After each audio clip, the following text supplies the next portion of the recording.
India's navy has changed forever. Once seen as a coastal force, it now sails with power and purpose across oceans. In September 2025, INS Trikand, a stealth warship armed with BrahMos missiles, entered the Mediterranean Sea for joint drills with Greece, Cyprus, and Egypt. But Turkey, already tense over its disputes with Greece and its growing alliance with Pakistan, issued an 18-hour ultimatum to India: withdraw or face consequences. India replied with a 12-hour counter-warning: no fear, no retreat.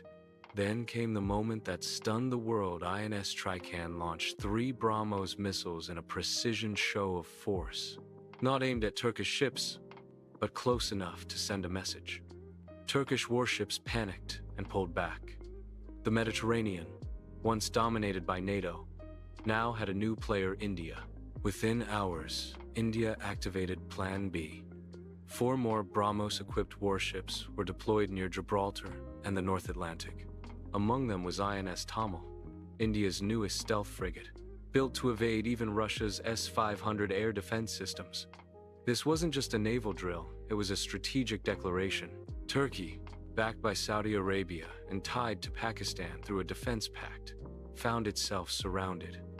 India's warships now had a free hand to respond to any aggression, and the world was watching.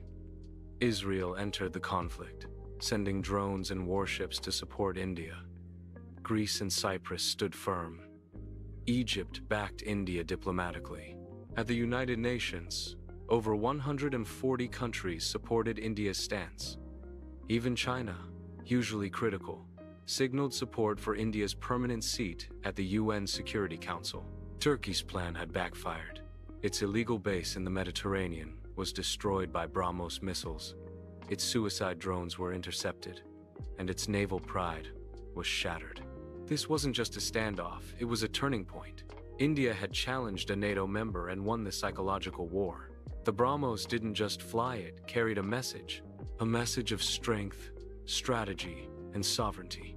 From the Himalayas to the Mediterranean, India's military doctrine had changed. No longer reactive, now proactive. The Indian Navy had become the face of that change. INS Trikand didn't just defend, it declared. And that declaration echoed across oceans. Turkey suspended defense exports to India. India canceled all shipbuilding contracts with Turkish firms. The diplomatic fallout was massive. Saudi Arabia, embarrassed by its failed support, began back-channel talks with India. Pakistan, watching from the sidelines, realized its naval ally had been humbled. Meanwhile, India's BrahMos program surged forward. By 2030, over 300 missiles will be deployed across 30 warships. INS Tamal, INS Tushal, and INS Udagiri are now part of a new doctrine: preemptive maritime deterrence. India's navy is no longer just defending, it's shaping global waters. And the message is clear. India will not be bullied. It will not be cornered. It will respond with precision, power, and pride. This story isn't about missiles. It's about mindset. It's about a nation that stood its ground and changed the game.